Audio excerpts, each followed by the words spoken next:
Aloha and welcome to Maui Nonprofit Notes. Now in our 11th year of broadcasting, each week we continue talking story with Maui's nonprofit executive directors and their staff to find out how they're working to support those with needs within our community. Maui Nonprofit Notes is generously sponsored by Pacific Source, so if you're building or remodeling a home, please stop by Pacific Source's Cabinet and Appliance Showroom located in the Waikapu Bayshard. I'm Susie Tiemann, Executive Director of Lokahi Pacific, and your host for Maui Nonprofit Notes. During this hour, we're going to share some of the experiences of our nonprofit agencies and just how they're changing lives, changing communities, and creating miracles of hope for those with needs. Today, we're going to start off the show talking with Tiara Sua, who is the, boy, what are you? You are the Hearts and the Prep Project Coordinator. I wear a lot of hats in Maui AIDS Foundation, yes. That's right, and it's Maui AIDS Foundation that we're going to be talking about and all the services that they provide.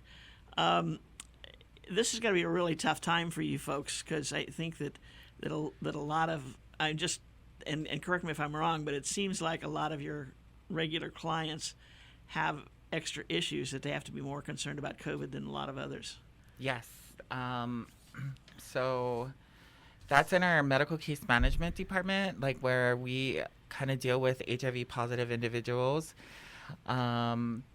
So yeah, like it is petrifying for a lot of our clients. A lot of them have been going through like triggers, and it brings back their PTSD because we have long-term survivors who are who actually is still alive till today and who has been infected from HIV from the beginning of the HIV pandemic. Right.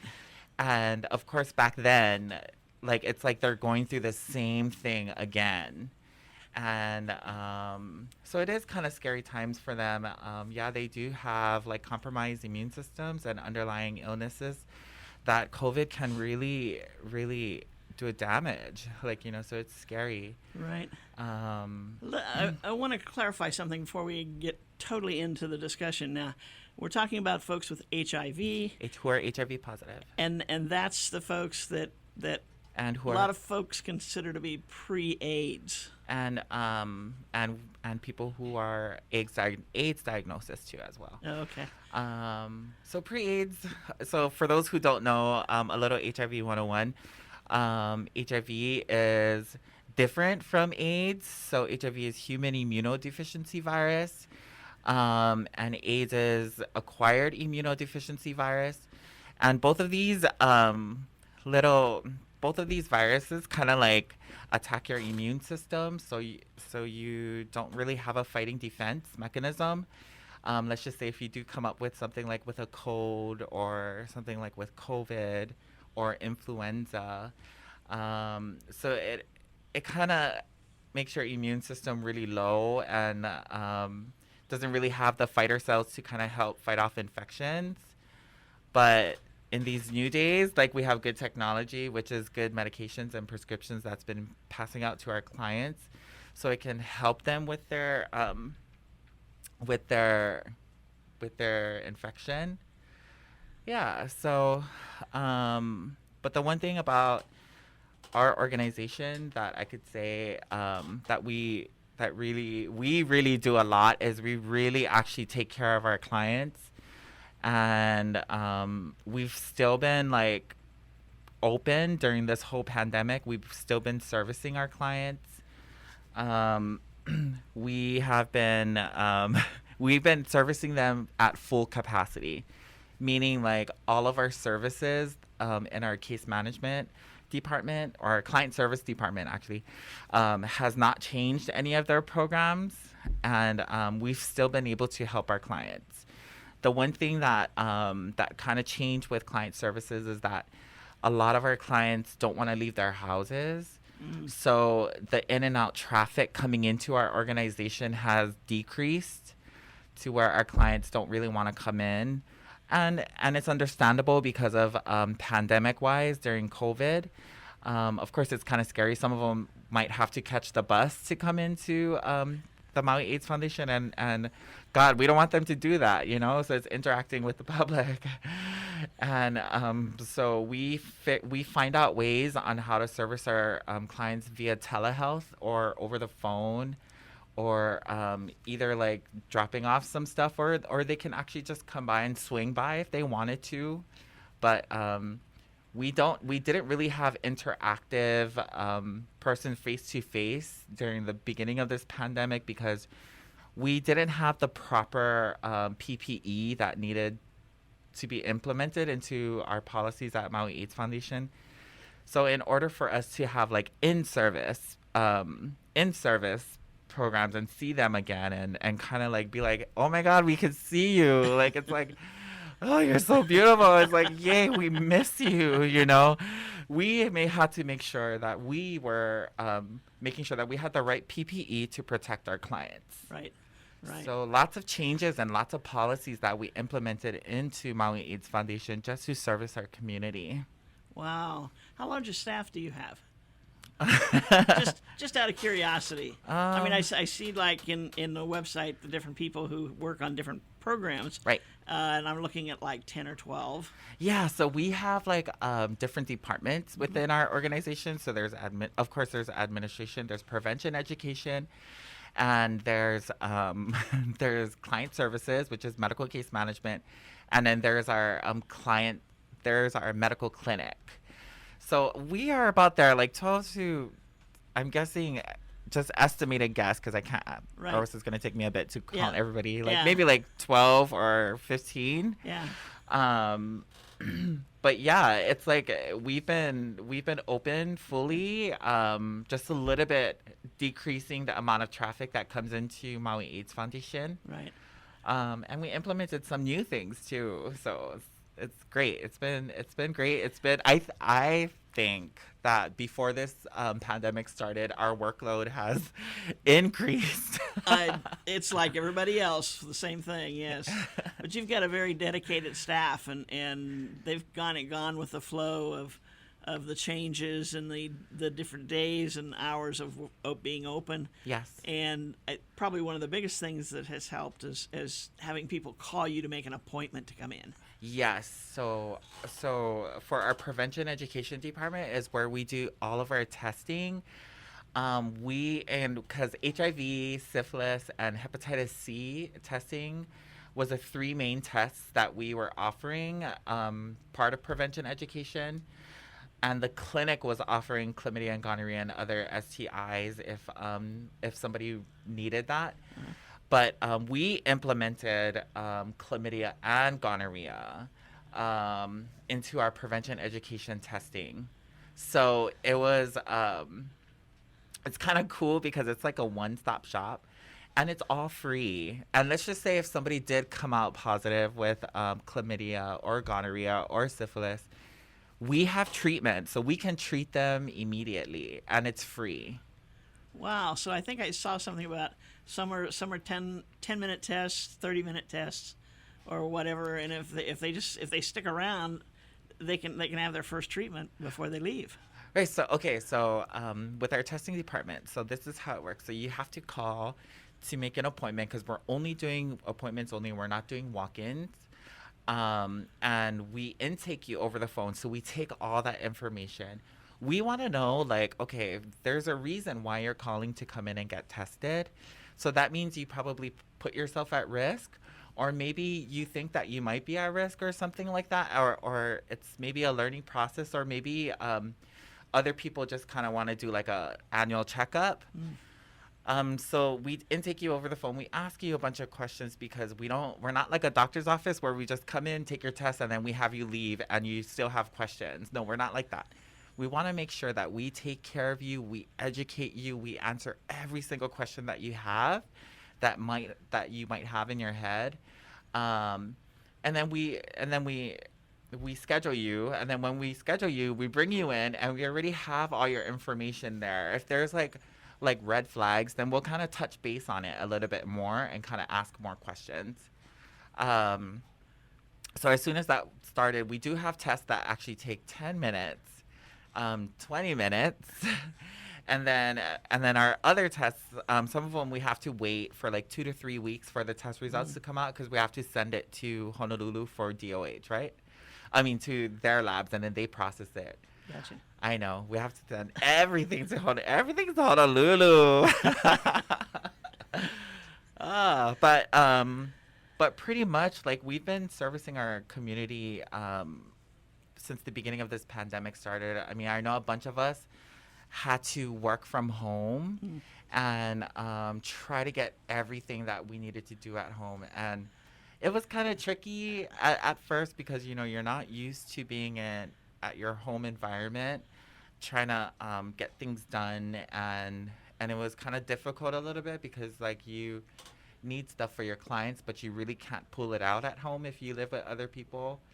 So it was like struggle, but not really struggle. But you're in your comfort of your home, and then you're not really in the comfort of your home. So you spend a lot of time just educating people on what. I mean, I can only imagine that you get these calls from people saying, "I think I have." Right. And what you've got to do is kind of work with them to find out if it's for real, that they might have it, if they've done something that wasn't very smart or whatever. And then once you kind of determine that maybe they do have a problem, that's when you want to talk to them seriously about making an appointment and coming in. No, it doesn't matter if you're at low risk. So we kind of like monitor it from like high risky behavior, risky behavior, and then low risky behavior. So we can kind of tell like about like the stories and the different questions that they ask us. All the questions that we ask is CDC and Department of Health approved, and we have to go through all these trainings to make sure that we're not asking biased questions. Right. We want to make sure that the questions that we ask is actually catching them. So catching what they're saying, because sometimes we have to figure it out for them. Right. By asking open-ended questions. And a lot of times, sometimes it's not so serious as what they think it is. And it's just a lot of fear-based from like a lot of clients coming in. But when we do educate them, it's like so we don't call it like your behavior or whatever, right? So it's mostly about sexual health. So this is like the term that has come up a lot in the HIV STD world, is we talk about sexual health because we want to know, okay, we know that for a lot of people that sex is a great thing for people, but also it comes with risks too, and you could kind of get like any type of infectious diseases, STI wise, and so we want to tell you how to keep safe and how to prevent yourself from contracting any of these infectious diseases. I see. So even if they're low risk, they can come in. I mean, it's not like you're saying you don't have to worry about it and kind of leave them hanging out there. You bring them in and reassure them. Right, because you know what? Like, even if it's low risk, maybe, I mean, for them, it's a high risk. Yeah. For us, we know it's a low risk, but for them, we treat it as like we meet them halfway, so we meet them at their level, and to them, it's a concern. So let's take in your concern and let's complete it, and let's try to tackle it down. Right. Now, some of these things have similar kind of, what's the word I want? Things that happen or make them feel like they've got a problem. But like I think you said to me before the show that chlamydia and gonorrhea numbers have risen. Yes. So what we've noticed in our testing department is chlamydia and gonorrhea has increased in Maui County.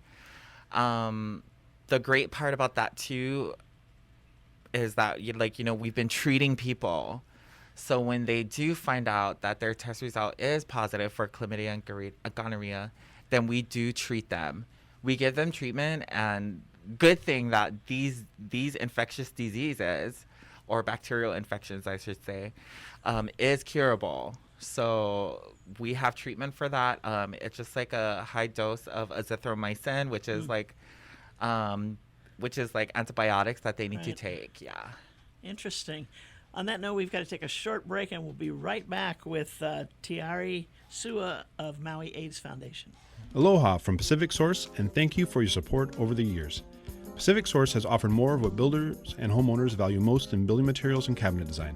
We've done this by offering superior customer service and products, as well as by designing kitchens and baths that are intelligent and elegant while staying true to your vision and budget.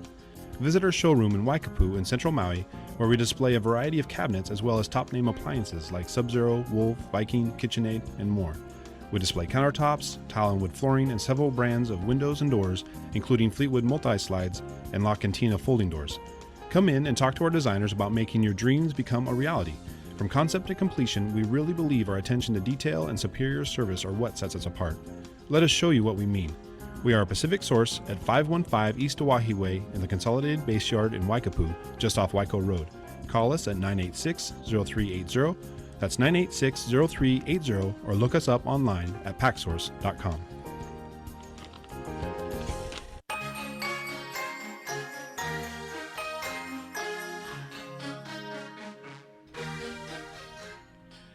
And we are back. This is Maui Nonprofit Notes, the weekly radio show where we talk story with our nonprofit executive directors and staff to find out what's happening in their world.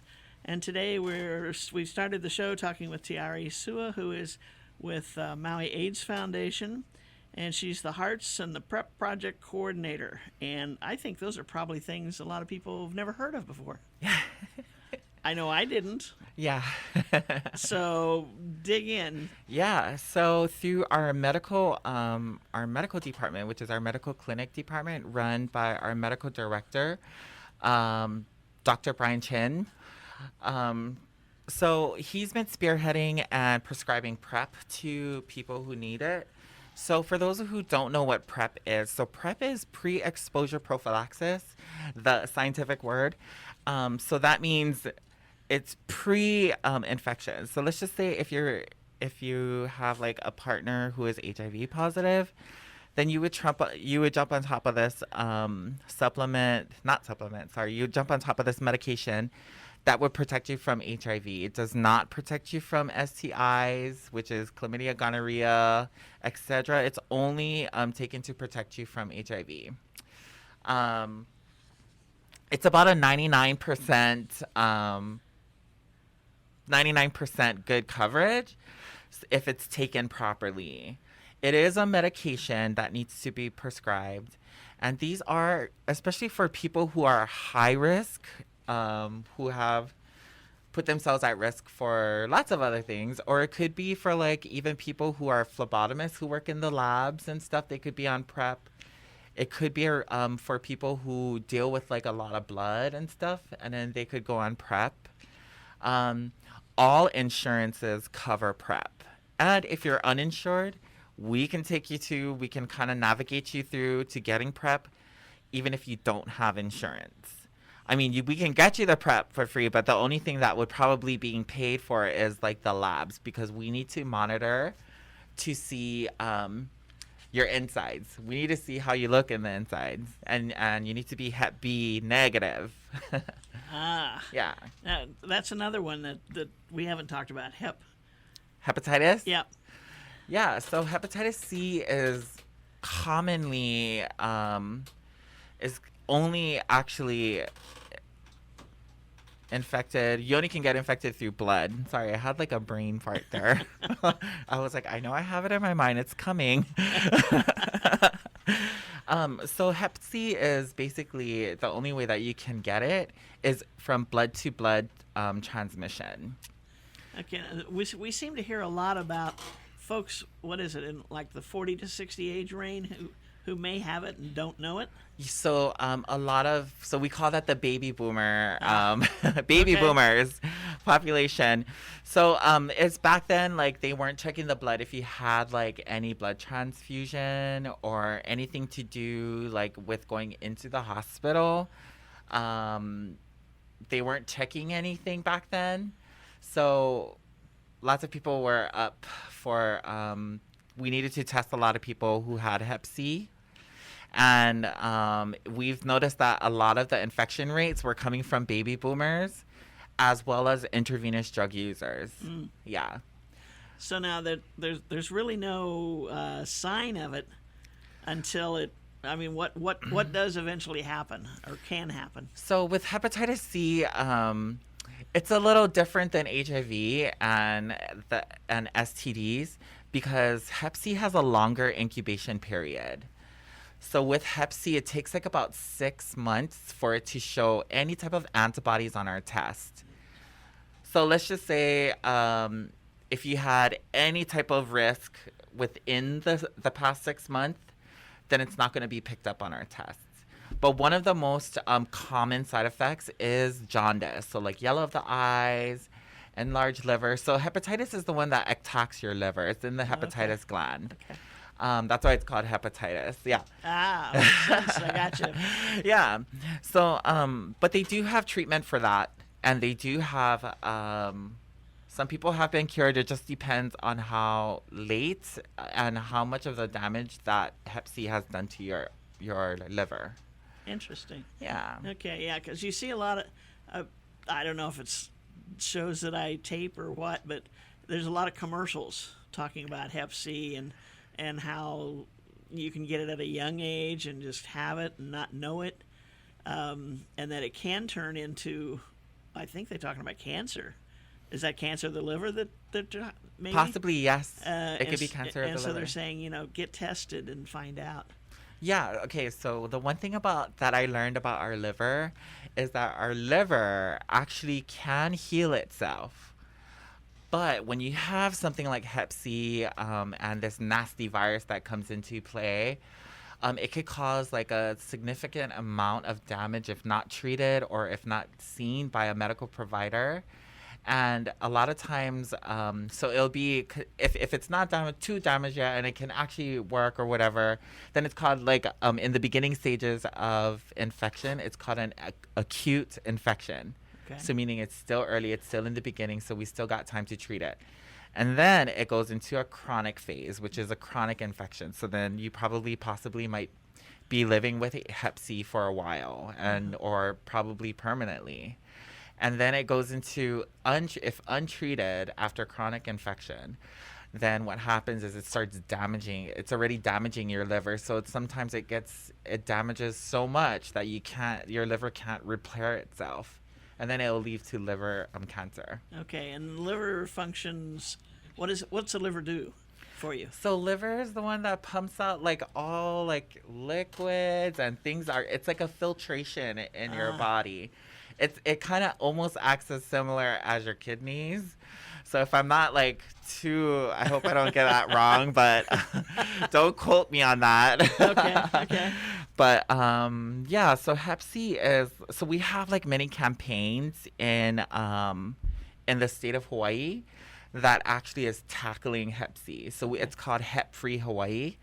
And it's a huge coalition with Department of Health, with all these doctors from Kauai all the way down to the Big Island coming in together trying to battle this infectious disease. Yeah. Interesting. Wow. But that's one thing with HCV. But so how the way our medical clinic, which is with Brian, has been treating our PrEP clients, which is people who are on PrEP. So you have to be HIV negative, okay, just to be on PrEP, and Hep B negative. So what he's been doing is just to kind of touch base and reorder prescriptions and put in labs. So he's been doing all of that via telehealth. So meaning he's been doing either video conferences video meetings with his patients, or either over the phone or kind of email and through his medical portal that he's been using. Right. So if someone is in as you mentioned, if they work with blood on a regular basis, this may be something that they have to be on a long time. Right. And as long as they're working on it. Mm-hmm. And there's two forms of PrEP too. So there's two. One is Truvada, and the other one is Descovy. Descovy is a newer version. It is said that Descovy is better for the organs wise. Yeah. Ah, okay. Yeah. Interesting. But it's a daily pill? It's a daily pill, so you have to take it every day. Wow. Some people call it the morning after pill. I don't like to refer it. I don't like to refer it as a birth control pill, which it's completely not. Yeah. But it's a pill to prevent people from contracting HIV. Gotcha. Okay. Yeah. All right. So then real quick here, we're about to run out of time. Hearts. That's that's a transgender service group. So it's called Hawaii's Empowered Alliance Reaching Transgender Services. So a lot of our support groups come from our prevention education department as well as our LGBT empowered youth program. So we've been still meeting up but virtually. So everything's on Zoom and like it's hard because we want to touch each other and be like together, but we can't. Right. Yeah. Interesting. It's an interesting time. Right. You know, and some people have said they've gotten so used to doing these things virtually that they're not sure they want to have a meeting again. Yeah. Zoom is kind of crazy or like it's interesting in a way. But I love the fact that we still get to see them and see their face video wise, and we still can service them. Gotcha. Yeah. Any thoughts that we haven't talked about that you want to weigh in on? It's your turn. Oh, any thoughts? Any thoughts? Come on, it's your turn. So all I just want to say is that all of Maui AIDS Foundation has been on the front line. All of our staff working to ensure the safety of our community is taken seriously, especially with our clients. If people are in need of medical insurance navigation, support group assistance, LGBTQ sensitivity training, HIV testing, sexual health counseling, we are ready and we are willing to take on the challenge and service our county, which is Maui County, to the best that we can. This is what we do. This is what we like to do. And we do this every day, daily. So give us a call at 808-242-4900. Very good. Tiare, thank you. Thank you for having me. And thank you for what you and your fellow workers over at Maui AIDS do. So vitally important for our folks to know that you're there and ready to help and keeping the community as safe as possible. Thank you. Thank you. And you and your staff stay safe and healthy. Yes, you guys too, please.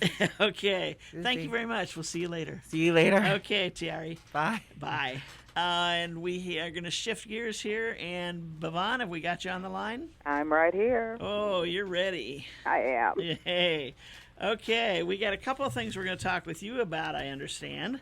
I like to think so. Okay, as the outgoing president for the Maui Nonprofit Directors, how do you feel about your 2 years? Well, looking back, we have worked with an extraordinary group of nonprofits across Maui County, and that has been just such an honor.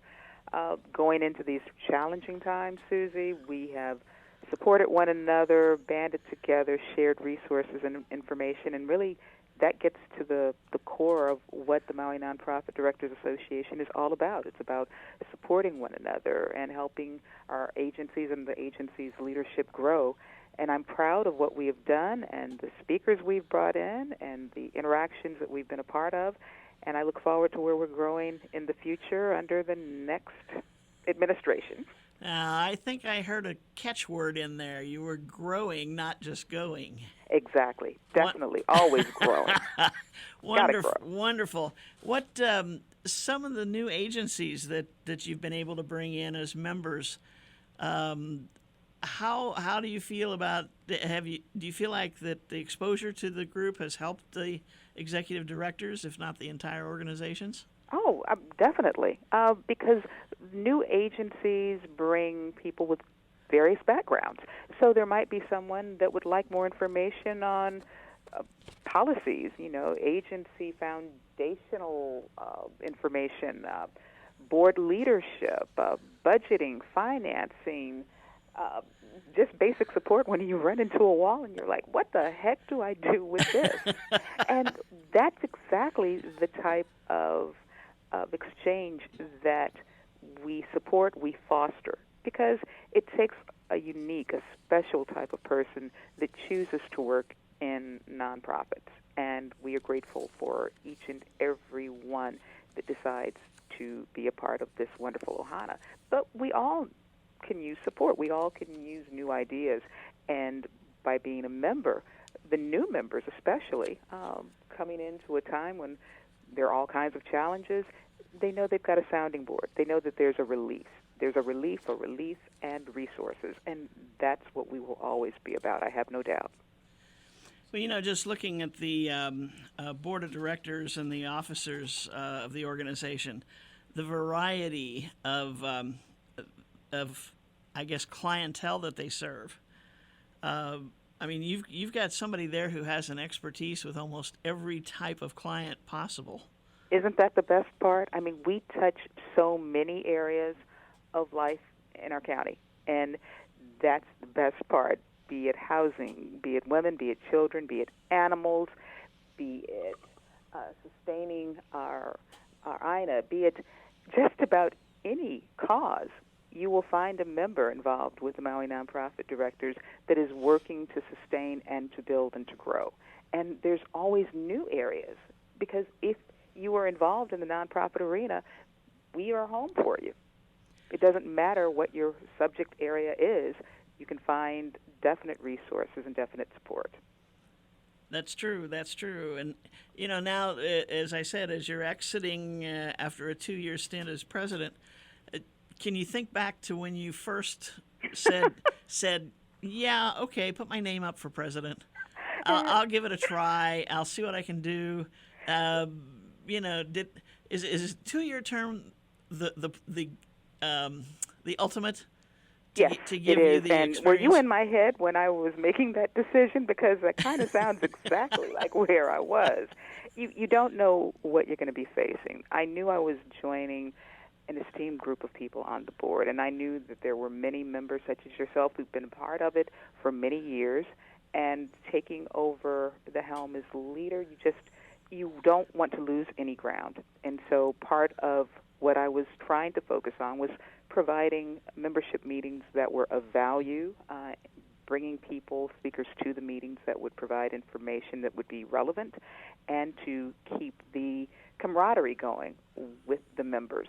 And I believe that I was able to succeed with that. And we were able to have a lot of fun. We were able to share a lot of information. And even when we had to stop meeting in person, and we were all trying to find our way with the challenges that the pandemic has brought, we were still there. And we are still here. And we are still doing the things that we do annually, every year, including our annual meeting that's coming up. And it'll be different because, like so many organizations, things are going virtual. But guess what? We're going virtual, and we're going to have a ball doing it.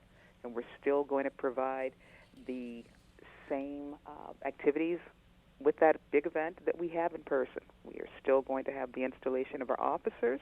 We're going to have the recognition of the wonderful nominees that we have, and I can't wait to tell you about them. And we are also going to allow those who are running for office in Maui County to make remarks. So it's going to be the same but different. So it's leadership awards and legislative forum. Correct. Very good. Are you getting good response from the candidates? Oh, we are. We are, because now they are challenged, too, with reaching out to the constituency. So who wouldn't want to have 3 minutes to make the remarks, to have their positions known, and in some cases introduce themselves? So at 3 o'clock on Thursday, October 15th, the entirety of Maui County is invited to tune in either to Akaku or to join us on Facebook, because it's going to be streamed live, and partake in the festivities. And Akaku, I think I saw that's going to be on channel 54, right? That's correct, channel 54. Cool, from 3 to 4:30. That's it. Folks can learn a lot. So if anyone is part of a campaign or politicians themselves, we invite you. Don't miss this opportunity. All that have been registered with the county have been contacted, but if you haven't gotten your video in, and they are all pre-recorded videos, that's the change this year. Usually we have the candidates speak for the 3 minutes, but all videos must be in by October 12th. So they can be as creative as they'd like, but get your message across. Don't miss the opportunity. The timing is perfect, because that's just about the time everybody's going to be getting their ballots in the mail, isn't it?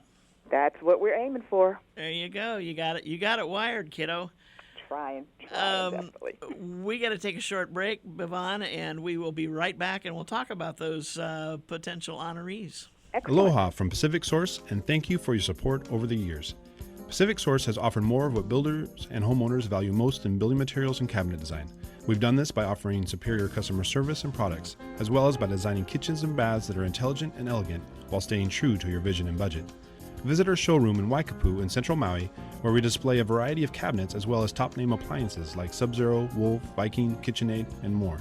We display countertops, tile and wood flooring, and several brands of windows and doors, including Fleetwood multi-slides and La Cantina folding doors. Come in and talk to our designers about making your dreams become a reality. From concept to completion, we really believe our attention to detail and superior service are what sets us apart. Let us show you what we mean. We are a Pacific Source at 515 East Oahe Way in the Consolidated Base Yard in Waikapu, just off Waiko Road. Call us at 986-0380. That's 986-0380, or look us up online at packsource.com.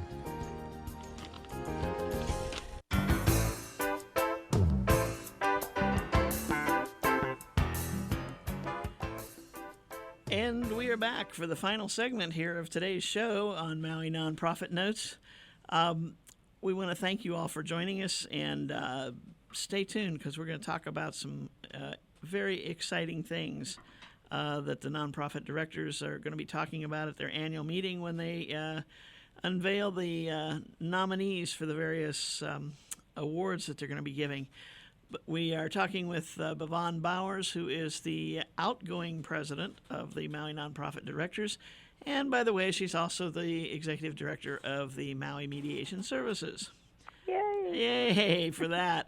Okay, so Bhavan, why don't you take over and let's talk a little bit about the nominees for humanitarian. Well, thank you so much, Susie. This year we're thrilled because for our humanitarian award, we received 8 nominees, and the backgrounds are incredible. If you just allow me to, I'd like to give a quick highlight to each one, starting with Wayne Wong. And Wayne was nominated because he's been assisting with MEO's Core for Business Planning since 2015. He's been a faithful volunteer of MEO, according to his nomination, and as a speaker, he focuses on utilizing the Hawaii Business Research Library, and that's to help entrepreneurs complete and succeed in any economic climate. It's also said that he motivates students to fulfill their dreams of opening their own businesses, and he does that by offering advice during the banker's dinner or the Core 4 graduation. So Mr. Wang Wong is one of our proud nominees for the Humanitarian Award. Then we have Pastor Sarah Beckman, and the Citizen Church Maui does various philanthropic activities, but they gather volunteers from their church and the community to assemble 330 boxes of food each week. Now, the plan was originally to distribute boxes for 2 months, but they have been able to find resources and volunteers to maintain the operation for approximately 6 months. And that is why Pastor Beckman and the Citizen Church Maui group have been nominated for the Humanitarian Award. And they were nominated by? They were nominated by Big Brothers Big Sisters of Maui. And Mr. Wong was nominated by Maui Economic Opportunity. Okay. So then we have Mr. Ned Davis. He, too, was nominated by a different department of Maui Economic Opportunity, and he has served as MEO's board president from 2019 to 2012 and vice president from 2016 to 2017. He's also the president of the board of directors, and he's being acknowledged for the volume of hours he contributes to the board and its committees and to the MEO Head Start Policy Council. And not to be overlooked, he was recognized as the MEO 2019 Volunteer of the Year.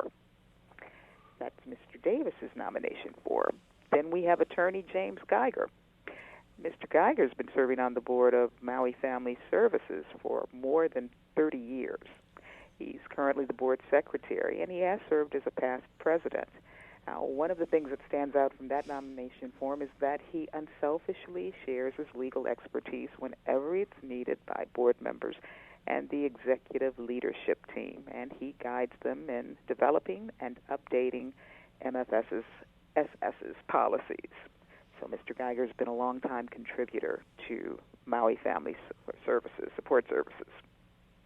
Edwina Wilson-Snyder has been nominated by MEO, and she has a long list of titles that range from Secretary of the Maui Historical Society, the Secretary of Namele o Maui, President of the Maui Teachers Association, State Vice President of the Hawaii State Teachers Association, Chairperson of the Maui Women Democrats, and First Vice President of the State Women Democrats.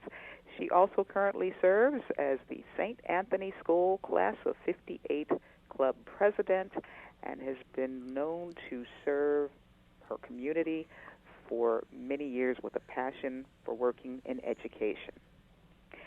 We have Ashley Canillo, who was nominated, again, a different department from MEO. They have a lot of departments and a lot of nominees, but she's being recommended for the award for donating countless hours to help the Youth Services Program. She's been volunteering time to that program for nearly 10 years, and examples of the service are chaperoning on events with a large number of youth, picking up food and supplies for the program when staff is unable to, and assisting with the setup and breakdown of nearly all events that the Youth Services Department has put on during the year. Next, we have Mr. Harlan Hughes, and Harlan was nominated by Maui Mediation Services. Now, he's been involved in community service in Maui County since 1996 when he first joined the Rotary. More impressive is that he's collected close to $20,000 in cash donations and more than 20,000 pounds of food, including more than 1,500 turkeys for the Maui Food Bank. He's also served as a volunteer on the Maui County Arborist Committee for 10 years, receiving the oral accolades. And with his ties to the food and beverage industry, he has either orchestrated or donated to wine and food-themed fundraisers for many nonprofits over the past 27 years, and that's including NAPA, the MAC, Women Helping Women, Malama Family Recovery Center, Friends of the Children's Justice Center, Maui Youth and Family Services, American Cancer Society, and Hospice Maui. And last but not least, we have Judge Adrian Healy. Now, Judge Healy has gone above and beyond to ensure that all children, parents, and those suffering from substance use coming before are treated with compassion, empathy, and dignity. When a young child comes before her in a child welfare case or something similar, it's said that she keeps an array of stuffed animals behind her bench and then has the child come up and pick something that they like before the proceedings start. That usually provides comfort and a sense of security. At Christmas, she holds a holiday and pizza party in her courtroom, and she also sits as an advisor for the High Hopes Board, which is a foster youth leadership board, and they represent the voices of foster children in our care. She also leads Kulike, which is a group of social service agencies, the Maui PD, Department of Education, and the Prosecutor's Office, serving the needs or working with children traumatized by the actions of others. So those are the 8 outstanding nominees for our Humanitarian Award, and the winner will be announced Thursday, October 15th. Then we have our Community Business Award, and we were fortunate enough to have 2 nominees for this category.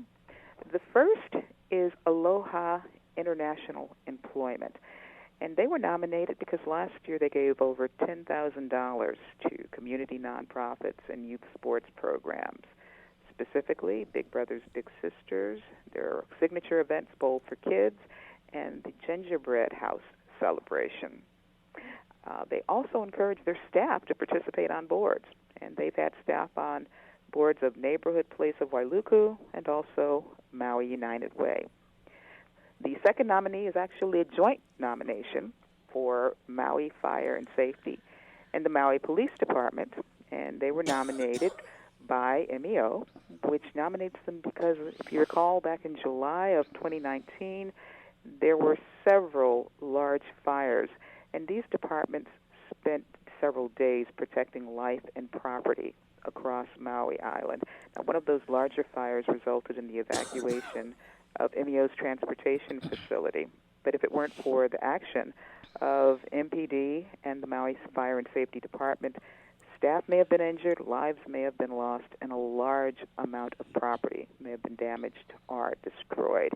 And the loss would have affected not only MEO but also neighboring businesses like the Armory and nonprofits like the Sugar Museum and Maui's Humane Society.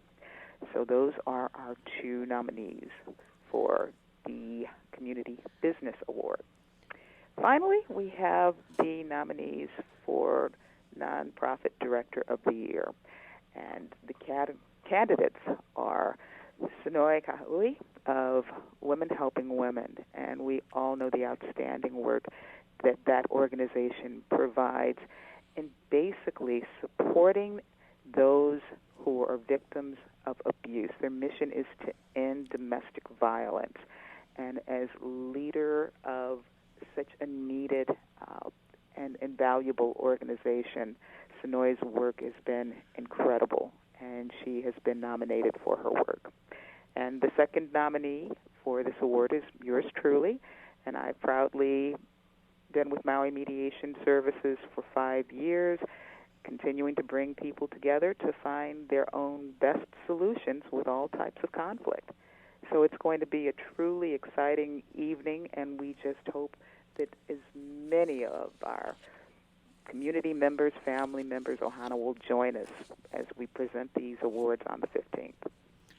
There you go. That is quite a list and quite a variety of businesses and people and activities, and it shows the reach of the Maui Nonprofit Directors in the folks that they work with and how those same folks work with so many different organizations and activities around our island community.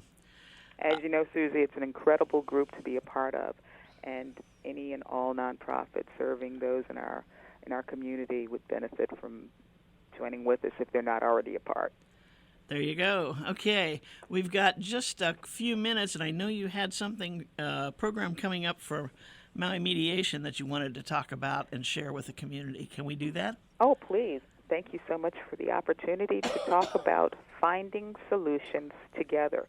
This is a brand new program, and it is sponsored in great part by the County of Maui, because the last time we did research, which was earlier this year, we learned that there were more than 20,000 renter households in our county. Now, even before the pandemic, at least 51% of that number lacked the funds to cover basic household expenses. So now with the pandemic and so many people losing work or being totally out of work and unable to pay their rent, it really sets up the perfect storm for there to be disputes arising between landlords and tenants. If you are a tenant and you're in a home that you enjoy, you don't want to lose it. And if you're a landlord and you have a good tenant who's fallen on hard times, you don't want to lose them. Well, our program provides an opportunity for landlords and tenants to come together and discuss whatever disputes they might be involved in. And this program is being offered absolutely free. All it takes is either the landlord or the tenant contacting our office at 244-5744 and asking for a mediation. And then we'll reach out to the other party, because so often disputes grow into something they don't need to be because the parties are unable to talk to one another. If one side isn't picking up the phone for whatever reason, the other side normally starts thinking things they don't necessarily have to. And that's how problems grow and turn nastier than they ever need to be. But when you've got an independent third party, which is what all of our trained mediators are, then that can facilitate the dialogue. And often they have more in common than they ever realized, and they can come up with solutions that work. And if you come up with your own solution, that usually means you're going to stand by it. That's one side of the program. Here's the other. We have a lot of wonderful community members that would love to be part of this, that would love to assist those in our community by being mediators. And coming up October 16th, 17th, 23rd, and 24th, we are offering a basic mediation training. Now, again, this is going to be virtual, like so many things, but for the first time, it is being offered to those accepted to participate absolutely free. And this is a wonderful training. Even if you don't mediate with us, you can take those skills to your job place, to your community, to your home. And for the first time, again, space is limited, but it is being offered free to those who would like to participate. Information is available on our website, and that's MauiMediation.org. An application form is there, and it's coming up soon. So if you wanted to help fellow community members, if people said, you're a good listener, we invite you to check out the training, get some skills that will last you the rest of your life, and assist not only yourself with communication, but those you come in contact with. Hey, you did it. Yay! It's going to cover it all. There's a lot in there, but we are so excited about both aspects of the Finding Solutions Together program. It's brand new. There are actually 5 community mediation centers across the state, and we are all offering this type of mediation in various forms. But the need is there, and with the moratorium on evictions that will not last forever, we want to get ahead of that curve. We Right. want to promote dialogue so we can keep Maui County the wonderful, peaceable community that we know it to be. You got it, Bevon. Hey, thank you for everything that you've done, and I hope you're staying safe and healthy. The very same to you, Susie. Thank you for the opportunity to share today. Thank you for joining us, and we'll get back to you one of these days soon. All righty. I look forward to it. Okay, thanks a lot. Maui Nonprofit Notes is sponsored as a community service by Pacific Source, the builder's choice. Please give them a call at 986-0380 or stop by their showroom in the Waikapu Bayshard on East Oahe Way to see how they can help you with your building project. Pacific Source has been our sponsor from day one, and we thank them so much for their ongoing support. And to you, our listeners, we thank you for the response our agencies get from you regarding the activities that we talk about on this program.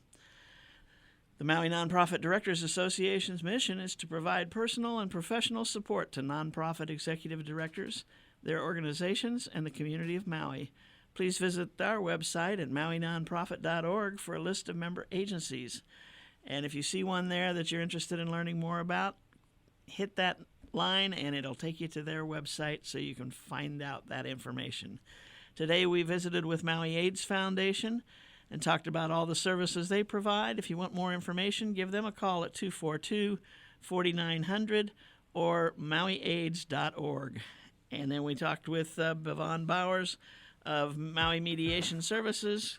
If you want more information on those programs that she talked about, call 244-5744 or MauiMediationServices.org. That sounds like I've got to hurry up. I'm losing my voice, so I also have to hurry up for that. We want to thank everybody for tuning in and joining us. Hope we'll see you again next week, same time, same place, when we'll feature 2 other representatives of the Maui Nonprofit Directors Association. Until then, I'm Susie Tiemann, Executive Director, Lokahi Pacific, and host of Maui Nonprofit Notes. Thanks for joining us, everybody. Please stay safe, stay healthy. Have a great week.